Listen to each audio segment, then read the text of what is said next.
بسم اللہ الرحمن الرحیم۔ السلام علیکم۔ اکثر کہانیاں بہت سوچ سمجھ کر لکھی جاتی ہیں، مگر بعض اوقات کسی کی زندگی کہانی کی مانند خود اپنے کرداروں کو لے کر اپنا آغاز، درمیان اور اختتام مرتب کرتی ہے، اور کہانیوں کے مرکزی کردار کو احساس تک نہیں ہوتا کہ اس کی ناآسودہ خواہشیں، اس کا بے لوث پیار اور پھر لوگوں کا ناروا سلوک جو بھی اس کے دل پر نقش ہو رہا ہے، کہانی میں کیسا سوز اور درد جگا رہے ہیں۔ اسے یہ بھی خبر نہ تھی کہ بے بنیاد کہانیاں لکھتے لکھتے وہ کتنی بڑی کہانی تخلیق کرتا جا رہا ہے۔ تو روہیل ٹاک کے ناظرین، آج کی کہانی کا ٹائٹل ہے ایک بڑی کہانی۔ ہم انہیں مسافر کہتے تھے۔ ہم کیا کہتے تھے، انہوں نے خود اپنا تعارف اس انداز سے کروایا تھا۔ وہ گرمی کی ایک بے چین کر دینے والی دوپہر تھی جب وہ میرے دفتر تشریف لائے تھے۔ درمیانہ قد، قدرے فرہبی مائل بدن، ہلکی سی داڑھی، آنکھوں پر اینک لگی ہوئی، لباس پرانا، بغل میں ایک تھیلا دبائے ہوئے، پان سے دانت اور زبان گندی۔ وہ سیدھے میرے میز کی طرف آئے۔ آپ ہی اس رسالے کے ایڈیٹر ہیں؟ انہوں نے سوال کیا۔ جی ہاں، میں ہی ہوں، تشریف رکھیے۔ ایڈیٹر صاحب، میں مسافر ہوں۔ انہوں نے مصاحفے کے لیے میری طرف ہاتھ بڑھا دیا۔ آپ نے میرا نام تو سنا ہی ہوگا۔ میری بدقسمتی کہ میں نے آپ کا نام نہیں سنا۔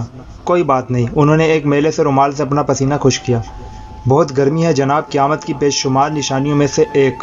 جی ہاں، آج واقعی بہت گرمی ہے۔ میں آپ کی کیا خدمت کر سکتا ہوں؟ جناب، میں ایک افسانہ نگار ہوں۔ یہ جملہ فخریہ انداز سے کہا گیا تھا۔ اچھا، کہاں شائع ہوتے ہیں آپ؟ میں نے پوچھا۔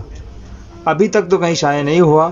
میں ایک دو رسالوں میں اپنی کہانیاں لے کر گیا ہوں، لیکن آپ تو جانتے ہیں کہ آج کل کا معیار کیا ہے۔ کون ہے جس کو ادب کے معنی بھی معلوم ہو؟ تو کیا انہوں نے انکار کر دیا؟ جی جناب، صاف انکار۔ نالائق لوگ! انہیں یہ اندازہ نہیں ہے کہ انہوں نے کتنا بڑا موقع گنوا دیا ہے۔ اگر وہ مجھے چھاپ دیتے تو آنے والے برسوں میں فخر سے بتا سکتے تھے کہ مسافر کو انہوں نے متعارف کروایا ہے۔ خیر، میں اس لیے آپ کے پاس اپنے افسانے لے کر آیا ہوں۔ کتنے افسانے ہیں؟ ابھی تو صرف 5 ہیں۔ اگر یہ سلسلہ شروع ہو گیا تو پھر لائن لگا دوں گا۔ انہوں نے اپنے چرمی بیگ سے کاغذات کا ایک پلندہ نکال کر میز پر رکھ دیا۔ ٹھیک ہے، آپ اپنی کہانیاں چھوڑ دیں، میں دیکھ کر فیصلہ کروں گا۔ آپ اپنا رابطہ نمبر بھی دے دیجیے گا۔ میں کہانیاں چھوڑے جا رہا ہوں، لیکن میں یہ چاہتا ہوں کہ آپ ان کہانیوں کے صرف عنوانات سن لیں۔ اس سے آپ کو میری تخلیقی صلاحیتوں کا اندازہ بھی ہو جائے گا، اور یہ بھی معلوم ہو جائے گا کہ میری کہانیاں کیسی اچھوتی اور نئے موضوعات پر ہوں گی۔ ضرور، اس میں کوئی حرج نہیں ہے۔ چلے سنائیے۔ تو جی سنیے۔ کہانی کا عنوان ہے بادلوں کی حسینہ۔ کیوں، چونک گئے نا؟ جی ہاں، میں واقعی چونک گیا۔ بادلوں کی حسینہ، واہ کیا بات ہے! اور میری دوسری کہانی ہے تم کہاں ہو۔ کیا فرمایا؟ تم کہاں ہو؟ یہ کون سا عنوان ہے؟ چونک گئے نا، یہی تو کمال ہے میری کہانیوں کا۔ ہر صفحے پر چونکتی ہے میری تحریر، پڑھنے والوں کو بہت کچھ سوچنے پر مجبور کر دیتی ہے۔ اب تیسری کہانی کا عنوان سن لیں، رات اور دھوپ کی شادی۔ اس عنوان کو سن کر میں مسکرا دیا۔ مسکرائے نہیں جناب، کہانیاں پڑھیں گے پھر آپ کو اندازہ ہو جائے گا کہ میں نے رات اور دھوپ کی شادی سے کیا مفہوم لیا ہے۔ ضرور ضرور، اب تو ضرور پڑھوں گا۔ اور چوتھی کہانی کا عنوان ہے، عنوان آپ رکھ لیں، انہوں نے کہا۔ یعنی آپ یہ چاہتے ہیں کہ اس کہانی کا عنوان میں رکھ لوں؟ ارے نہیں جناب، وہ طنزیہ طور پر مسکرائے۔ اس کا عنوان یہی ہے کہ عنوان آپ رکھ لیں۔ واہ، یہ تو واقعی بہت اچھوتا عنوان ہے۔ میں نے تعریف کی۔ شکریہ۔ میں نے بتایا نا کہ میں ایک منفرد تخلیقی ذہن کا انسان ہوں۔ میں پرانی ڈگر پہ تو چلتا ہی نہیں ہوں۔ ہر کام میں اچھوتا پن کی تلاش رہتی ہے۔ بہرحال، اب ذرا 5ویں کہانی کی طرف آ جائیے۔ اس کا عنوان ہے سمندر گھاس کھاتا ہے۔ اس بار میں اپنی ہنسی نہیں روک سکا، لیکن کیا مجال جو ان کے ماتھے پر شگن بھی آئی ہو۔ میرے خاموش ہونے کا انتظار بہت صبر سے کرتے رہے تھے۔ واہ جناب واہ، کیا عنوان ہے! سمندر گھاس کھاتا ہے؟ یہ تو کچھ بھی نہیں ہے۔ میرے پاس 40 کہانیاں ہیں، اور ہر کہانی کا عنوان ایک سے بڑھ کر ایک ہے۔ جی جناب، کم از کم اس بات پر تو یقین آ ہی گیا ہے، اور جب آپ کہانیاں پڑھ لیں گے نا تو میری بے پناہ تخلیقی صلاحیتوں پر بھی یقین آ جائے گا۔ مسافر صاحب نے کہا۔ تو پھر میں جواب لینے کے لیے کب تک حاضر ہو جاؤں؟ آپ نے اپنا موبائل نمبر تو لکھ ہی دیا ہے نا، میں فون کر کے بتا دوں گا۔ ارے صاحب، مجھے موبائل وغیرہ پر زیادہ بھروسہ نہیں ہے۔ جو بات سامنے بیٹھ کر ہو سکتی ہے موبائل پر نہیں ہو سکتی۔ تو پھر اگلے ہفتے تشریف لائیں، میں اس دوران میں آپ کی کہانیاں پڑھ لوں گا۔ بہت بہت شکریہ۔ مسافر صاحب اپنی کہانیاں چھوڑ کر مجھ سے ہاتھ ملا کر رخصت ہو گئے۔ وہ ایک دلچسپ کردار تھے۔ ان کے جانے کے بعد آس پاس بیٹھے ہوئے لوگ میرے پاس آ گئے۔ سب نے ان کی باتیں سن لی تھی، اس لیے ہر شخص سے دل کھول کر تبصرے کر رہا تھا۔ خود میں بھی ہنس ہنس کے بے حال ہوا جا رہا تھا۔ میں نے ان عجیب و غریب عنوانات کی کہانیاں پڑھی۔ یہ سب ویسی ہی تھیں جیسی کہانیاں عام طور پر بچے لکھا کرتے تھے، نہ کوئی خیال، نہ پلاٹ اور نہ ہی مضبوط تریر، سب کی سب بس یوں ہی تھی۔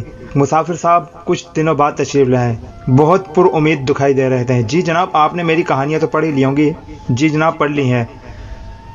تو پھر کب تک شائع ہو رہی ہیں؟ مسافر صاحب افسوس کے ساتھ بس رہنے دیں، انہوں نے میری بات کاٹ دی۔ آپ بھی میرے تخلیقی ذہن تک نہیں پہنچ سکے۔ خیر کوئی بات نہیں، لیکن میں اردو کی سب سے شاہکار کہانی آپ کو تخلیق کر کے دکھاؤں گا، بتاؤں گا کہ بڑی کہانی ہوتی کیا ہے۔ جی ہاں مسافر صاحب، بالکل سچ کہہ رہے ہیں، آپ میں صلاحیتیں ہیں، بس تھوڑا سا آپ پلاٹ پر توجہ دیں تو ایک بڑی کہانی لکھ سکتے ہیں۔ مسافر صاحب اپنی کہانیاں لے کر واپس چلے گئے۔ مجھے افسوس سا ہوا تھا، لیکن میں کیا کر سکتا تھا۔ بقول انور شعور کے، دوست تم اچھے ہو لیکن شاعر کہہ سکتا نہیں۔ دوستی اپنی جگہ ہے، شاعری اپنی جگہ۔ ہماری بھی کچھ مجبوریاں ہوتی ہیں۔ اس کے بعد بہت دنوں تک مسافر صاحب کا کوئی پتہ نہ چلا۔ ویسے ان کا موبائل نمبر میرے پاس تھا، لیکن کیا فون کرتا، کیا کہتا ان سے۔ ایک دن وہ مجھے کہیں راستے میں مل گئے۔ مجھے دیکھ کر وہ خود ہی میرے پاس چلے آئے۔ حالانکہ میں شرمندگی کی وجہ سے کترا کر نکل جانا چاہتا تھا، لیکن انہوں نے آ کر بڑی گرم جوشی سے پکڑ لیا مجھے۔ ارے جمال صاحب، آپ کیسے ہیں؟ کہاں جا رہے ہیں؟ مسافر صاحب، آپ تو جانتے ہیں کہ میرا آفس اسی روڈ پر آگے جا کر ہے، میں نے بتایا۔ تو کبھی کبھی میں رکشہ اور ٹیکسی کو چھوڑ کر واک کرتا ہوا جاتا ہوں۔ یہ تو بہت اچھی عادت ہے، اس طرح صحت پر بہت اچھا اثر پڑتا ہے۔ اور آپ یہاں کہاں؟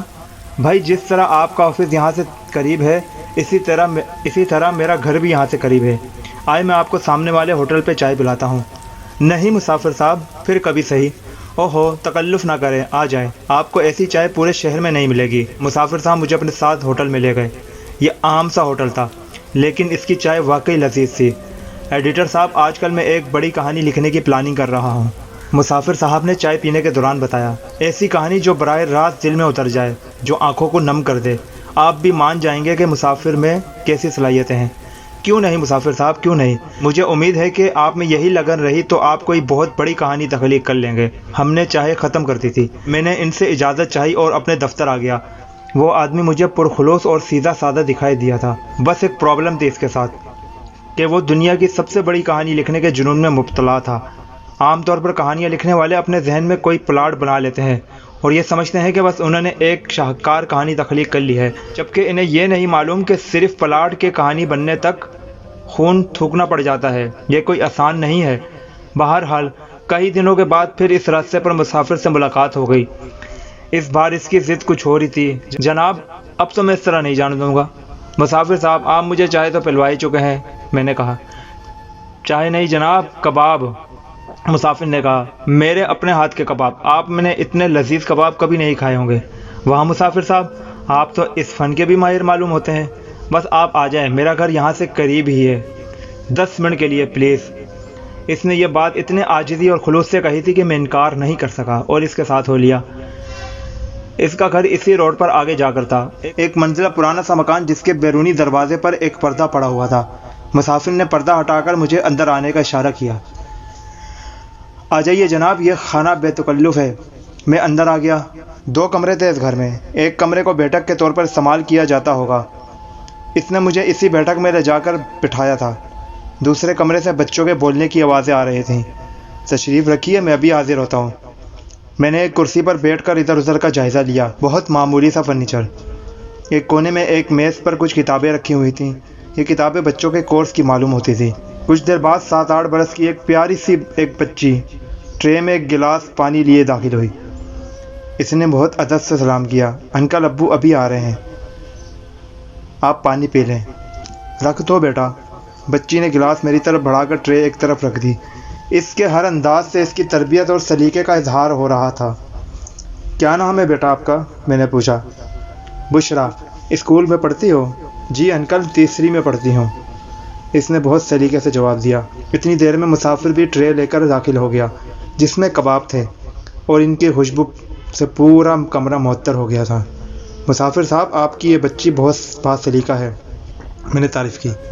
جی ہاں، مسافر نے بڑے فخر سے اور پیار سے بچی کے سر پر ہاتھ رکھتے ہوئے کہا۔ یہ ہے تو چھوٹی سی، لیکن پوری قیامت ہے۔ ابو، بچی ناز سے ٹھنکنے لگی تھی۔ ارے میں تو یوں ہی کہہ رہا تھا، اب جاؤ شاباش اور اپنی کتابیں لیتی جاؤ، جواد کو بھی ساتھ بٹھا لینا، اس نے اپنا ہوم ورک مکمل نہیں کیا۔ جی ابو۔ بچی نے میز پر رکھی ہوئی کتابیں سمیٹی اور مجھے خدا حافظ کہتی ہوئی چلی گئی۔ ماشاء اللہ، آپ کی بیگم نے بہت اچھی تربیت دی ہے بچی کو۔ بیگم؟ وہ ایک لمحے کے لیے چپ ہو گیا، پھر اس نے بات بدل دی۔ چلیے چھوڑے، آپ یہ کباب کھائیں۔ نہ جانے کیوں وہ بیگم کے ذکر کو گول کر گیا تھا۔ میں نے بھی اس کریدنا مناسب نہیں سمجھا۔ بہت ممکن تھا کہ بیگم کا انتقال ہو گیا ہو یا دونوں میں علیحدگی ہو گئی ہو، کچھ ایسا ہی معاملہ معلوم ہوتا تھا۔ کباب واقعی لذیذ تھے۔ اگر اس کی بیگم نہیں تھی تو یقیناً یہ کباب اس نے بنائے ہوں گے۔ میں نے دل کھول کے تعریف کی اور اجازت لے کے چلا گیا۔ اس دن کسی کہانی وغیرہ کے موضوع پر کوئی بات ہی نہیں ہوئی تھی۔ کچھ دنوں کے بعد پھر ملاقات ہوئی۔ اس بار یہ ملاقات راستے میں نہیں ہوئی تھی بلکہ وہ میرے دفتر آ گیا تھا۔ جمال صاحب، آپ کو زحمت دینے آیا ہوں، شام کی چائے اب ہمارے ساتھ ہوگی۔ ارے مسافر صاحب، کیوں زحمت کرتے ہیں؟ بھائی صاحب، آج میرے جواد کی آمین ہے، وہ خوش ہو کر بولے۔ مولوی صاحب بسم اللہ پڑھا کر چلے جائیں گے، بس آپ ہوں گے اور محلے کے 2-4 افراد۔ یہ میرے لیے تو بہت خوشی کا موقع ہوگا، آپ آئیں گے تو خوشی دوبالا ہو جائے گی۔ اس مبارک موقع پر ضرور آؤں گا، خدا آپ کو خوشیاں دے اور بچے کے علم میں اضافہ کرے۔ شام کو میں اس کے گھر پہنچ گیا۔ چھوٹے سے آنگن میں بہت معمولی سا اہتمام کیا گیا تھا۔ ایک طرف ایک چھوٹا سا تخت تھا، اس پر سفید چادر بچھی ہوئی تھی۔ میرے علاوہ اور بھی 4 افراد بیٹھے تھے۔ ایک مولوی صاحب تھے جن کے گلے میں ہار تھا، ایک بچہ تھا، وہ بہت ہی پیارا سا تھا، اس نے بھی ہار پہن رکھا تھا۔ مسافر نے اس بچے کا تعارف کروایا، یہ جواد ہے۔ بچی بشرا سے چھوٹا۔ بچے نے ادب سے سلام کیا، میں نے اسے دعائیں دی۔ آمین کی رسم ختم ہو گئی۔ مسافر نے کھانے پینے کا بندوبست بھی کر رکھا تھا۔ اس موقع پر اس کی خوشی دیکھنے کے قابل تھی۔ لوگ اس سے مبارکباد دے رہے تھے اور خوشی سے نہال ہوتا جا رہا تھا۔ اس وقت پتہ چل رہا تھا کہ محبت کرنے والے کسی باپ کے جذبات اور احساسات کیا ہوتے ہیں۔ ناشتے سے فراغت کے بعد مسافر نے کہا، بھائیو اب میں چائے لے کر آتا ہوں، چائے پی کر جائیے گا۔ سب بیٹھے رہے۔ مسافر شاید چائے لینے چلا گیا تھا۔ بھائی یہ تو بہت کمال کا آدمی نکلا، محلے کا ایک آدمی دوسرے سے کہہ رہا تھا، ورنہ آج کل کون کسی کے لیے اتنا کرتا ہے؟ جناب اپنی اولاد کے لیے تو کرنا ہی پڑتا ہے، میں نے مداخلت کی۔ اپنی اولاد؟ اس آدمی نے میری طرف دیکھا۔ شاید آپ کو معلوم نہیں۔ کیا نہیں معلوم؟ اس بیچارے کی اولاد کہاں ہے، بلکہ اس نے تو شادی ہی نہیں کی۔ کیا؟ میں حیران رہ گیا۔ تو پھر یہ بچے؟ ارے یہ دونوں تو لاوارث بچے تھے، دوسرے نے بتایا، کسی ڈھیر پر پڑے ہوئے تھے۔ یہ جوان کا بچہ دونوں کو اٹھا کر گھر لے آیا اور ہماری آنکھوں کے سامنے اس طرح پرورش کی دونوں کی کہ کوئی سگا باپ بھی کیا کرے گا۔ ماں بن کر سینے سے لگا کر رکھا ہے دونوں کو، احساس تک نہیں ہونے دیتا ان کو لاوارث ہونے کا۔ ان کو یہی بتاتا ہے کہ تمہاری ماں مر چکی ہے۔ ہم محلے والے بھی اس بات کا لحاظ رکھتے ہیں۔ اس دوران میں مسافر ٹرے میں چائے لے کر آ گیا۔ یہ لے بھائیو، گرما گرم چائے تیار ہے، اور آج تو جواد میاں نے بھی چائے بنانے میں میرا ساتھ دیا ہے۔ میں اس آدمی کی طرف دیکھ رہا تھا جس کا قد اچانک بہت بڑا ہو گیا تھا میری نظر میں۔ وہ اس وقت دنیا کا سب سے بڑا افسانہ نگار، سب سے بڑا کہانی نگار ہو گیا تھا۔ میں اپنے دل میں سوچ رہا تھا، مسافر تم نے دنیا کی سب سے بڑی کہانی لکھ لی ہے۔ دوسری کہانیاں تو کاغذوں پر لکھی جاتی ہیں، لیکن تم نے اپنی یہ شاہکار کہانی دلوں پر لکھ دی ہے۔ یو آر گریٹ مسافر، یو آر گریٹ۔ آج کی ویڈیو کا اختتام اسی دعا کے ساتھ کرتا ہوں کہ اللہ تعالی ہمارے دلوں میں بھی ایسا جذبہ عطا فرمائے۔ ملتا ہوں اسی طرح کی اگلی ویڈیو کے ساتھ۔ اللہ حافظ، اللہ نگہبان، پاکستان زندہ باد۔